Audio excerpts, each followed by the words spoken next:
Hello, good morning dear students. आज हम आगे के टूल्स पढ़ेंगे।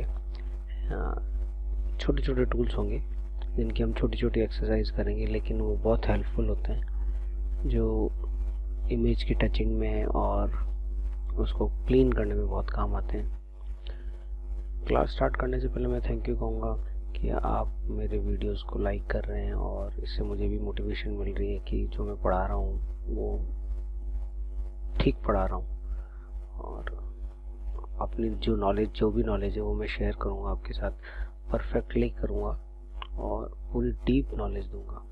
इस बात के लिए आप बेफिक्र रहिए। और मैं जैसा कि बार बार कह रहा हूँ कि आप ये ट्यूटोरियल्स अगर पूरा पढ़ेंगे A to Z, जैसे जैसे मैं अपलोड करता जाऊँ वैसे वैसे आप इसको प्रैक्टिस में रखेंगे तो कंप्लीट फोटोशॉप सीख जाएंगे और आपको किसी मेंटर की, किसी फैकल्टी की ज़रूरत नहीं पड़ेगी। चलिए स्टार्ट करते हैं। आज मैं आपको पढ़ा रहा हूँ पैच और स्टैम्प टूल पढ़ाऊँगा। जैसे बहुत सारे फोटोग्राफ्स होते हैं, जब हम क्लिक करते हैं तो उसमें कुछ अनवांटेड एरिया आ जाता है, या फिर मुझे वो चाहिए नहीं, उसे रिमूव करना है उस एरिया को, या कुछ ऐसा कोई फेस है उसमें बहुत स्पॉट्स आए हैं, उसको क्लीन करना है, मुझे उसको दिखाना है, क्लीन फेस दिखाना है कि तो वो क्लीननेस कैसे आएगी उस फेस पे, अगर छोटे छोटे स्पॉट्स बने हुए तो उनको सबको रिमूव कैसे किया जाएगा। इन सब के लिए फोटोशॉप में कुछ 3-4 टूल्स अलग अलग तरह से अवेलेबल है। तो इनमें सबसे पहले स्टैम्प टूल है। तो सबसे पहले मैं वो एक ऐसी इमेज डाउनलोड करता हूँ जिसमें कि स्पॉट्स हों।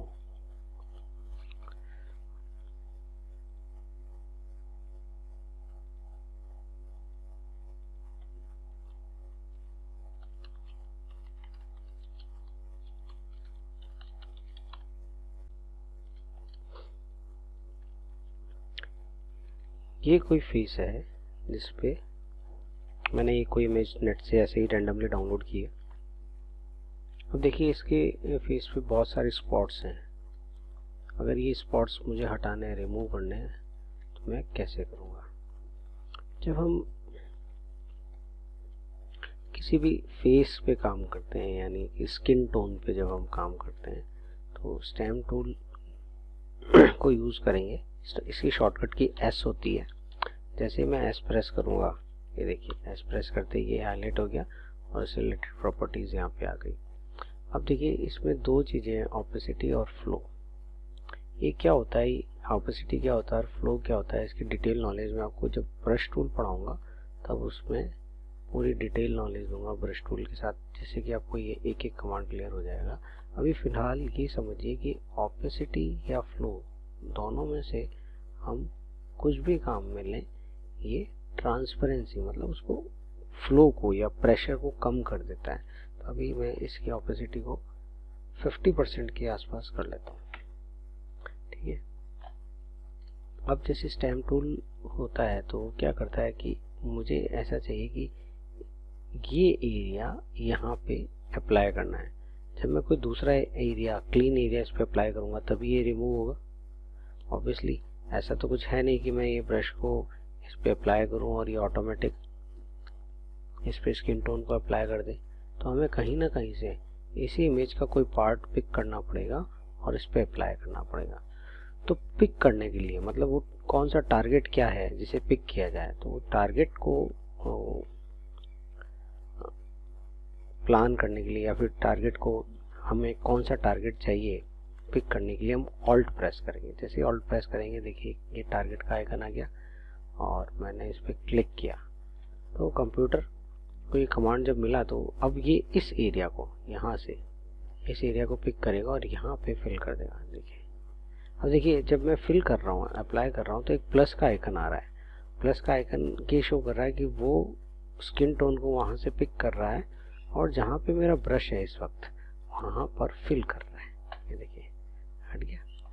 तो अब हम क्या करते हैं, जैसे इसको एक बार अंडू करते हैं, इसकी एक कॉपी बना लेते हैं जिससे कि ओरिजिनल ख़राब ना हो। और यहाँ पे मैं फ्लो को भी 50% कर देता हूँ। चाहे धीरे धीरे आराम से काम हो, लेकिन नीट एंड क्लीन काम होना चाहिए। तो मैं ब्रश का साइज थोड़ा सा छोटा कर देता हूँ। ब्रश का साइज कैसे इंक्रीज और डिक्रीज करते हैं मैंने लास्ट वीडियो में बताया था, दोबारा बता देता हूँ कि ये जो ब्रैकेट है, स्टार्ट ब्रैकेट से ब्रश का साइज छोटा होता है, और जो क्लोज है ब्रैकेट जैसे क्लोज होता है कीबोर्ड में, उससे ब्रश का साइज इंक्रीज होता है।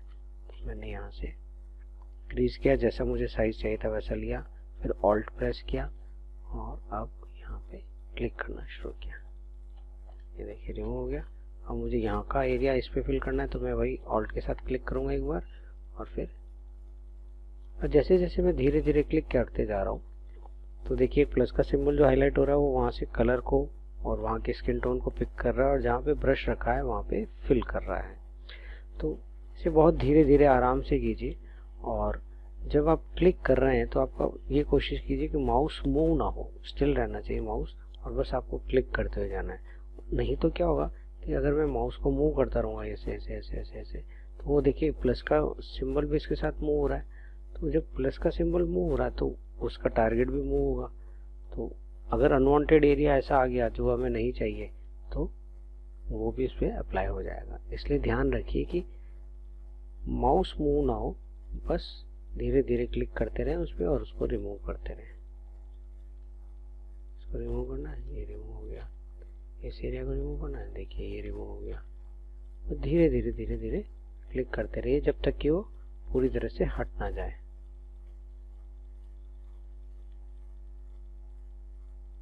कि प्रोसेस थोड़ा सा स्लो कर देता है क्योंकि मैंने इसकी ऑपेसिटी और फ्लो को कम कर दिया है, लेकिन इससे फ़ायदा क्या होता है कि हम जब वो उसे रिमूव करेंगे तो फेस पे कोई पैच नज़र नहीं आएगा, मतलब कोई ऐसा नहीं दिखेगा कोई पार्ट कट करके पेस्ट कर दिया गया है, बिल्कुल परफेक्टली रिमूव होगा।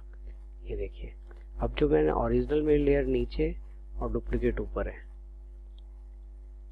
बिल्कुल क्लीन, पता भी नहीं चल रहा है कोई पार्ट हटाया हुआ है, और बहुत ही आराम से ये इसे हटाएगा और बिल्कुल नीट एंड क्लीन आउटपुट देगा। वो किस लिए दे रहा है, क्योंकि मैंने यहाँ से ऑपेसिटी और फ्लो को कम कर दिया, 50-50% पे कर दिया है। ओके, तो इस तरह से स्टैम्प टूल को काम में लिया जाता है। इसके बाद इसी में है clone stamp tool, sorry pattern stamp tool. Pattern stamp tool क्या करता है, पैटर्न्स मिलते हैं हमें कुछ, अगर मुझे उसे फिल करना है तो वो पैटर्न्स को हम फिल कर सकते हैं। यहाँ पे जब मैं क्लिक करूँगा ये लिस्ट आ जाएगी पैटर्न्स की, तो यहाँ पे हमें बहुत सारे पैटर्न्स मिलते हैं। पैटर्न्स हम बना भी सकते हैं, वो मैं आपको लेटर ऑन बताऊँगा कैसे पैटर्न्स बनते हैं। ये सेटिंग है, यहाँ पे पैटर्न्स की हमें सारी लिस्ट मिलेगी, अलग अलग तरीके के कौन कौन से पैटर्न्स अवेलेबल है इस वक्त फोटोशॉप में, वो हम यहाँ से ऐड ऑन कर सकते हैं हमारी इस लिस्ट में और उसे अप्लाई कर सकते हैं। अब जैसे मैंने कोई पैटर्न लिया माना ये, और इसके हेयर्स पे फिल कर देता हूँ।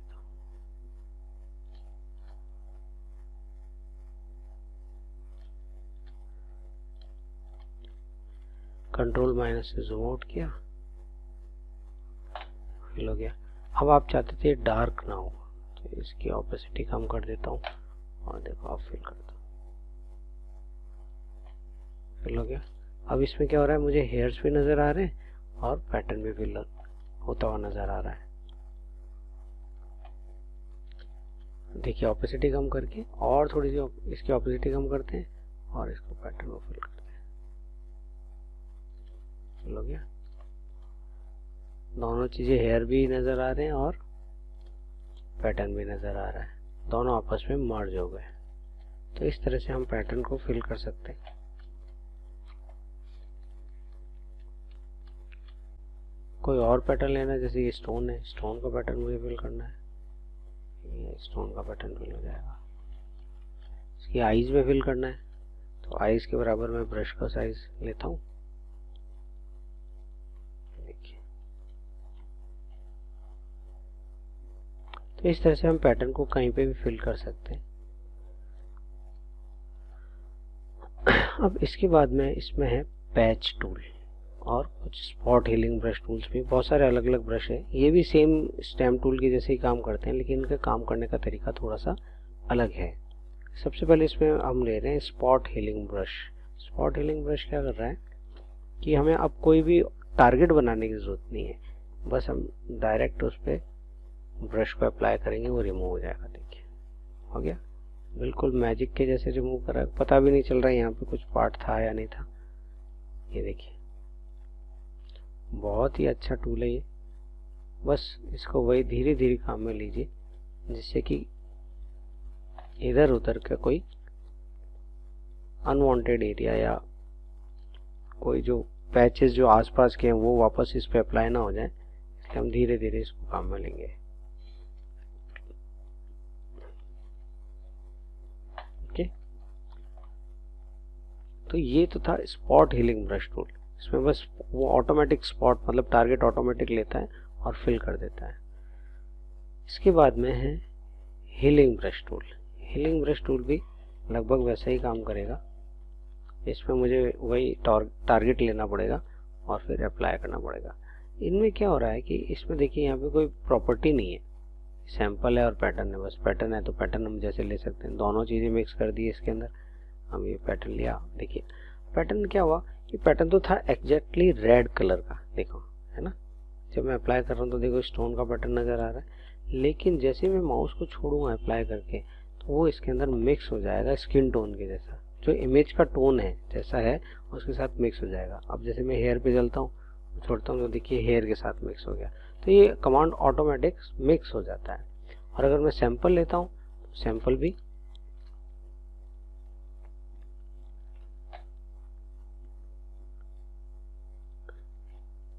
ऑल्ट के साथ क्या किया, देखिए मर्ज हो गया, मर्ज हो जाएगा, ऑटोमेटिक मर्ज हो जाएगा। कलर वगैरह सब कुछ वो खुद ही मर्ज कर देगा।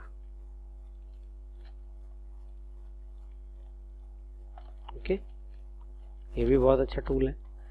ये सारे आपको धीरे धीरे ऐसा लग रहा होगा सब एक जैसा ही काम कर रहे हैं, एग्जैक्टली एक जैसा ही काम कर रहे हैं, लेकिन हमारी रिक्वायरमेंट है कि हम किस तरह से उस कमांड को अप्लाई करना चाह रहे हैं या उस इमेज की क्या डिमांड है, उसके अकॉर्डिंग हम टूल को काम में ले सकते हैं। इनमें कुछ चीज़ें मिक्स एंड मर्ज हैं, कुछ यूनिक है अपने आप में, तो वो हमें सोचना पड़ेगा कि हम कौन से टूल को काम में लें।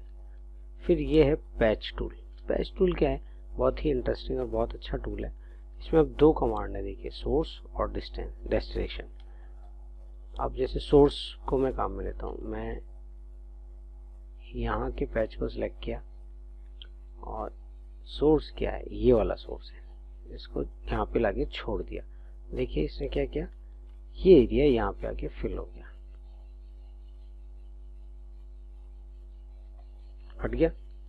लेकिन देखिए अब इसमें और इसमें क्या डिफरेंस है प्रीवियस टूल्स और इस टूल में, कि ये ऑटोमेटिक शेड्स को कंट्रोल करता है।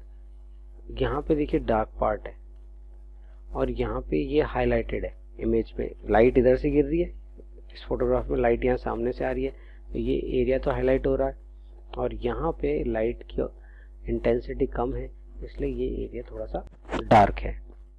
तो डार्क होने के कारण अब अगर मैं यहाँ पे कोई पैच टूल स्टैम्प टूल से अप्लाई करता हूँ तो मुझे यही एरिया काम में लेना पड़ेगा। देखिए स्टैम्प टूल में अप्लाई करके बताता हूँ। अगर मैं इस एरिया को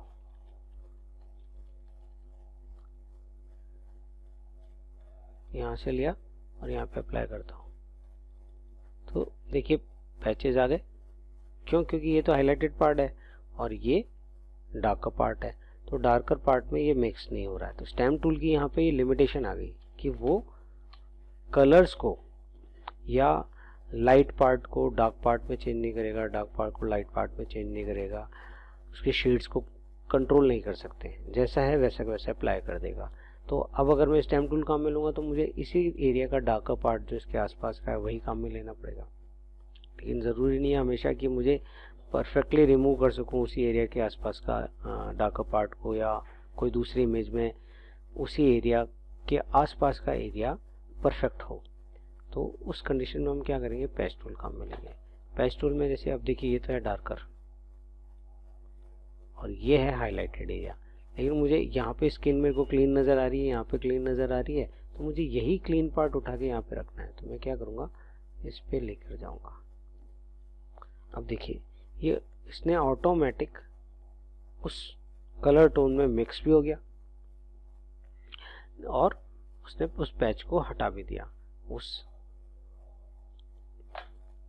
दोबारा करके देखते हैं, हट गया, देखिए, और बिल्कुल क्लीन है, मतलब कोई दूसरा पैच या इस कलर का कोई पैच यहाँ पे नहीं बना, वो इसमें फिल हो गया। मतलब जैसे एआई, जैसे आजकल एआई चल रहा है, तो एआई में आर्टिफिशियल इंटेलिजेंस जैसे है, वैसे वैसे फोटोशॉप का ये टूल भी एआई बेस्ड कह सकते हैं हम इसको। ये एक्चुअल में एआई बेस्ड है नहीं, ये तो बहुत टूल जो है ये बहुत पहले बन चुका था, उस वक्त एआई टेक्नोलॉजी आई भी नहीं थी, लेकिन ये काम उसी तरह से परफेक्टली कर रहा है। स्मार्ट टूल है, अगर हम कहें तो ये अपने आप में एक स्मार्ट टूल है फोटोशॉप का। फिर इसी में है डेस्टिनेशन। डेस्टिनेशन में क्या होगा, अभी तक तो देखिए क्या हो रहा था, जब मैं सिलेक्शन कर रहा था और जब ड्रैग कर रहा था, तो जिस एरिया पे ड्रैग कर रहा था वो एरिया उठकर यहाँ पे आ रहा था, मतलब वो सोर्स बन रहा था। अब मैं कह देता हूँ डेस्टिनेशन। डेस्टिनेशन में क्या होगा, मैं चाहता हूँ ये एरिया उठकर यहाँ पे आना चाहिए, तो ये आ गया, और देखिए इसके लाइट टोन के हाईलाइट के हिसाब से यहाँ पे मिक्स हो गया। ओके, तो ये दोनों में डिफरेंस है। मैं दोबारा करके बता रहा हूँ, चलिए इधर का ही लेते हैं जिससे कंफ्यूजन ना हो। इसे ड्रैग किया और इसको यहाँ पे छोड़ दिया, हो गया मिक्स। तो डेस्टिनेशन में क्या होता है, वो पार्ट खुद उठकर जाता है और मिक्स हो जाता है। सोर्स में क्या हो रहा था कि वो जिसे मिक्स करना था वो पार्ट मिक्स होने के लिए उठकर आ रहा था, वो पिक होकर आ रहा था, और डेस्टिनेशन में जो एरिया फिल करना है वो खुद जा रहा है वहाँ पे फिल होने के लिए। तो ये दोनों में डिफरेंस है, इस तरह से हम उसमें काम में ले सकते हैं। अब इसमें ऐड सिलेक्शन और वही सबसेट सिलेक्शन है। जैसे सपोज क्योंकि मैंने सिलेक्शन किया है तो इसको ऐड भी कर सकता हूँ, बढ़ा भी सकता हूँ, ऑल्ट के साथ मैं माइनस कर सकता हूँ, शिफ्ट के साथ ऐड कर सकता हूँ, और शिफ्ट एंड ऑल्ट के साथ में इंटरसेक्ट भी कर सकता हूँ। जैसा हम चाहें वैसा कर सकते हैं। ये मैंने जब आपको रेक्टेंगल टूल से पढ़ाया था यहाँ तब सिखाया था।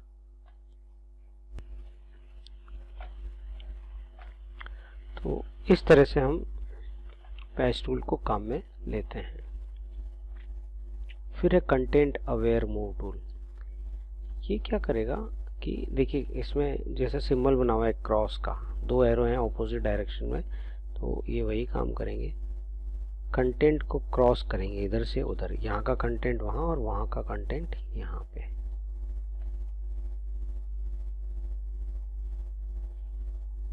ये देखिए वहाँ का पैच उठकर यहाँ आ गया और यहाँ का पैच उठ के वहाँ चला गया। दोबारा करते हैं, देखिए अंडू करने में आपको दिखा होगा हल्का सा। मैं थोड़ा सा डार्क पार्ट से करता हूँ, इसको उठाया यहाँ पे रखा,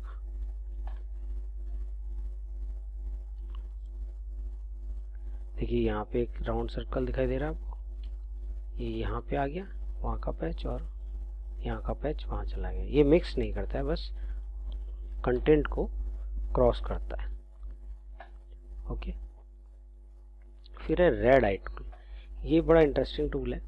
हाँ, जब हम डिजिटल कैमरे से या मोबाइल से फोटोग्राफी करते हैं नाइट में, तो कई बार देखा होगा आपने, आईज जो है हमारी रेड हो जाती है। वो रिफ्लेक्शन के कारण या किस कारण होती है ये आइडिया नहीं, लेकिन उस रेड आई को हटाने के लिए फोटोशॉप ने एक स्पेशल ये टूल बनाया था, इसलिए इसका नाम भी रेड आई टूल है। ये देखिए रेड आई टूल। अब मैं एक इमेज निकालता हूँ रेड आई के नाम से।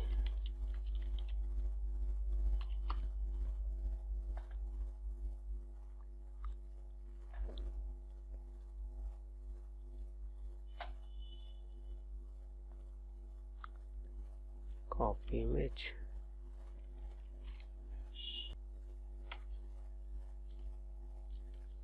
अब इस पैच को मुझे हटाना है रेड आई को, तो हम क्या करेंगे, ये रेड आई टूल लेंगे और सिंपली इसके ऊपर ड्रैग कर देंगे।